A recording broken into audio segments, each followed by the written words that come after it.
ಅದು ಸರ್ಕಾರದಲ್ಲಿ ನಿನ್ನೆ ದಿನ ಒಂದು ಸುತ್ತೋಲೆ ಹೊರಡಿಸ್ಕೊಂಡಿದ್ದಾರೆ. ಸುತ್ತೋಲೆನ ಕ್ಯಾಬಿನೆಟ್ ನಲ್ಲೇ ತೀರ್ಮಾನ ಮಾಡಿಸ್ಕೊಂಡಿದ್ದಾರೆ, ಅಧಿಕಾರಿಗಳು ಯಾರೋ ಹೋಗಬಾರದು ಅಂತೇಳಿ. ಅದು ಮುಖ್ಯಮಂತ್ರಿಗಳು ಜಿಲ್ಲಾ ಉಸ್ತುವಾರಿ ಸಚಿವರುಗಳಿಗೆ ಮಾತ್ರ ಜನತಾ ದರ್ಶನ ಮಾಡಲಿಕ್ಕೆ ಅವಕಾಶ ಇದೆ, ಅಧಿಕಾರಿಗಳು ಕರ್ಕೊಂಡು ಅಂತಕ್ಕಂಥ ಒಂದು ಸುತ್ತೋಲೆಯನ್ನು ಹೊರಡಿಸಿ ಅಧಿಕಾರಿಗಳಿಗೂ ಸ್ಪಷ್ಟವಾದ ಸೂಚನೆ ಕೊಟ್ಟುಬಿಟ್ಟಿದ್ದಾರೆ. ನಾನು ಅಧಿಕಾರಿಗಳನ್ನ ದೂರಲ್ಲ, ಇಲ್ಲಿ ಸರ್ಕಾರ ಯಾವ ರೀತಿ ನಡ್ಕೋತಾ ಇದ್ದಾರೆ.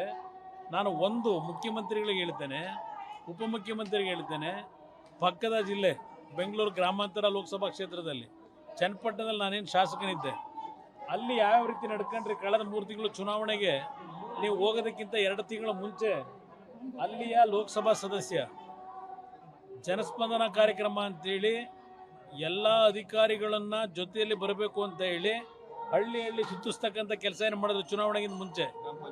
ಗ್ರಾಮ ಪಂಚಾಯತಿ ಅವರು ಕಾರ್ಯಕ್ರಮ ಹಾಕಿ ಯಾವ ರೀತಿ ನಡ್ಕೊಂಡಿದ್ದಾರೆ. ಜಿಲ್ಲಾಧಿಕಾರಿಗಳ ಕಚೇರಿ ಒಳಗೆ ಮೀಟಿಂಗ್ ಮಾಡ್ತಾರೆ, ದಿಶಾ ಮೀಟಿಂಗ್ ಅಲ್ಲ ಅದು, ಉಸ್ತುವಾರಿ ಸಚಿವರು ಮಾಡ್ತಕ್ಕಂಥ ಮೀಟಿಂಗ್ ಮಾಡ್ತಾರೆ. ಅದಕ್ಕೆ ಯಾರು ಅಧಿಕಾರ ಕೊಟ್ಟವರು? ಅದರಲ್ಲಿ ಯಾವ ರೂಲ್ಸಲ್ಲಿ ಕೊಟ್ಟರೆ ಇವತ್ತು ಕೇಂದ್ರದ ಒಬ್ಬ ಮಂತ್ರಿ, ನಾನು ಲೋಕಸಭಾ ಸದಸ್ಯನಷ್ಟೇ ಅಲ್ಲ, ಜಿಲ್ಲೆಯ ಜನತೆ ನನಗೆ ಆಶೀರ್ವಾದ ಮಾಡಿರೋದು ಒಂದು ಭಾಗ. ಇವತ್ತು ದೇಶದಲ್ಲಿ ಒಬ್ಬ ಮಂತ್ರಿಯಾಗಿ ಜಿಲ್ಲೆಗೆ ಜನರ ಅಹವಾಲು ಕೇಳಲಿಕ್ಕೆ ಬಂದಾಗ ಈಗ ಇವತ್ತು ಹೊಸ ರೀತಿಯ ನಿಯಮಾವಳಿಗಳು ಅಂತ ಹೇಳಿ ನಿನ್ನೆ ದಿನ ಕ್ಯಾಬಿನೆಟಲ್ಲಿ ತೀರ್ಮಾನ ಮಾಡಿಸಿ ಇವತ್ತು ಇದನ್ನು ಸ್ಕಟ್ಲು ಮಾಡಬೇಕು ಅಂತ ಹೇಳಿದರೆ ಇದರಿಂದ ಅವ್ರಿಗೇನು ದೊರಕಲ್ಲ. ಅದು ಅವರ ಅಭಿಪ್ರಾಯಗಳಿಂದ ಗೊತ್ತಿಲ್ಲ. ನನ್ನ ಡ್ಯೂಟಿ ನಾನೇನು ಮಾಡಬೇಕು ನಾನು ಮಾಡ್ತೀನಿ.